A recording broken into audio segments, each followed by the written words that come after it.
Bonjour, le rapport du groupe d'experts intergouvernemental sur l'évolution du climat nous apporte des preuves scientifiques essentielles pour les négociations internationales sur le climat. Aujourd'hui, dans cette présentation, j'aimerais que nous regardions ensemble quelles sont les prévisions pour l'avenir et les futures trajectoires qui sont utilisées dans le rapport du groupe 1, du groupe de travail 1 du 6e de rapport d'évaluation du GIEC et ce que cela nous dit sur les objectifs à long terme de température de l'accord de Paris.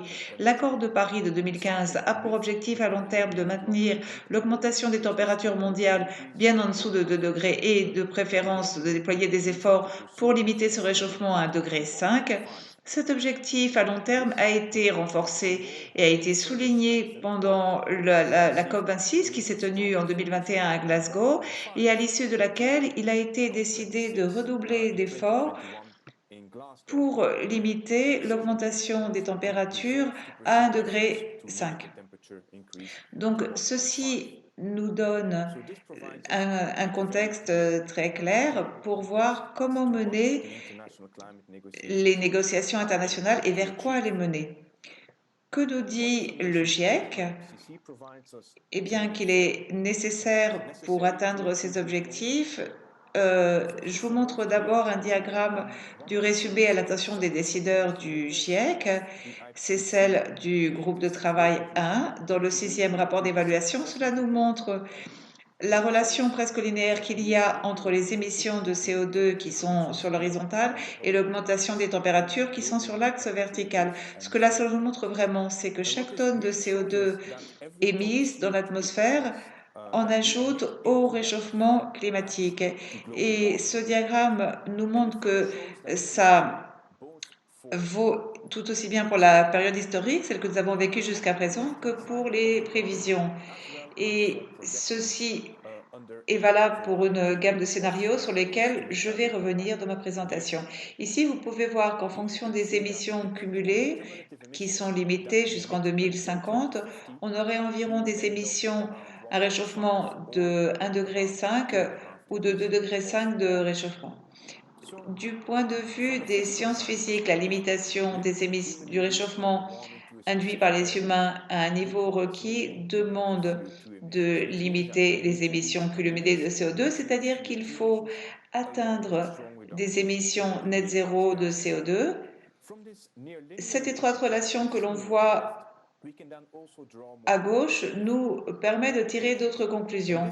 Et voici ce qui a également été conclu par le résumé à l'intention des décideurs du GIEC. On voit ce qui doit être fait pour atteindre les objectifs de Paris. Regardez en haut de ce diagramme. Nous voyons que le réchauffement actuel d'environ 1 degré a été causé par les émissions historiques depuis 1850 jusqu'à maintenant, ce qui représente environ 2400 gigatonnes. Et on voit ce qu'il va falloir faire, ce que l'on doit faire à l'avenir si l'on veut limiter nos températures. Avec le 1,5 degré, avec les niveaux actuels, ça nous donne 50% de limiter cette température à 1,5 degré avec un budget carbone de 500 gigatonnes de CO2 en commençant à compter à partir de 2020. Actuellement, pour vous donner un ordre d'idée, nous émettons chaque année 40 milliards de tonnes de CO2.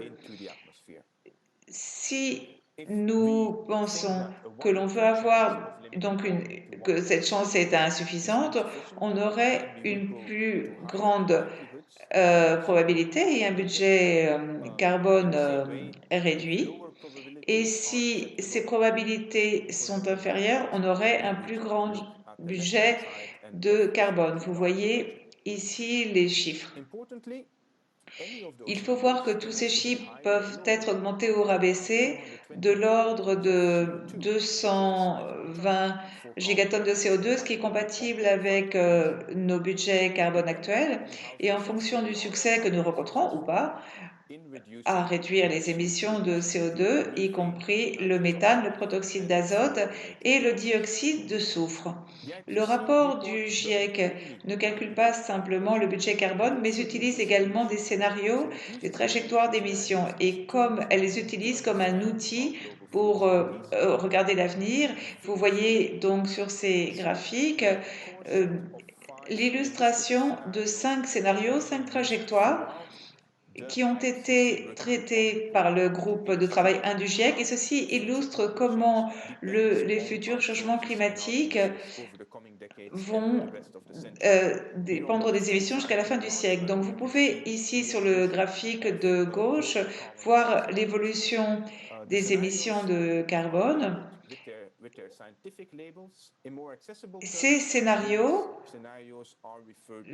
sont en fait appelés respectivement très élevés, élevé, moyen, intermédiaire, bas et très bas. On peut également voir sur la droite, et ce n'est juste qu'un exemple, que ces scénarios n'incluent pas simplement les émissions de CO2, mais également d'autres gaz à effet de serre. Par exemple, en haut, nous avons les émissions de méthane, et c'est une et ensuite, là au milieu, nous voyons le protoxyde d'azote et enfin le dioxyde de soufre. Donc, qu'est-ce que ces scénarios impliquent? Eh bien, ça veut dire, vous voyez ici les projections, les prévisions de ces réchauffements, de ces 5 scénarios, comme l'on peut voir. Pendant les 5 premières décennies, ces scénarios ne sont pas très différents. Il n'y a pas de grande différence de température. En revanche, à la fin du siècle, il y a véritablement une grande différence de plus de 6 degrés entre le plus élevé et le plus bas.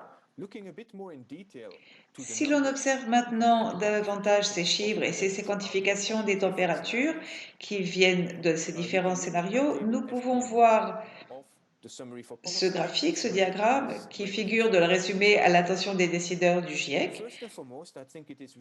Première chose très importante à souligner, c'est qu'à court terme, les 5 scénarios ont de leur meilleure estimation, ils atteindraient un réchauffement d'1,5 degré. Mais s'il y a une grande différence, il y a une grande différence sur ce qui arrive après. Dans le scénario le plus bas, le réchauffement ne continue pas à augmenter de façon significative à la moitié du siècle.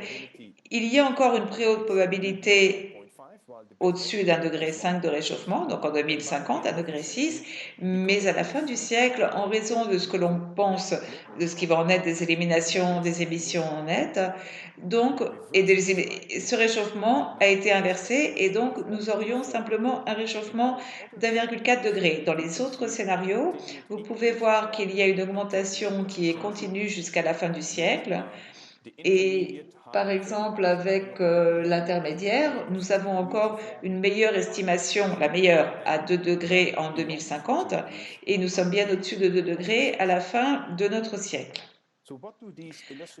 Donc, que ces trajectoires du rapport, enfin du groupe 1 du rapport du GIEC nous disent-elles pour les émissions et pour la réduction des émissions?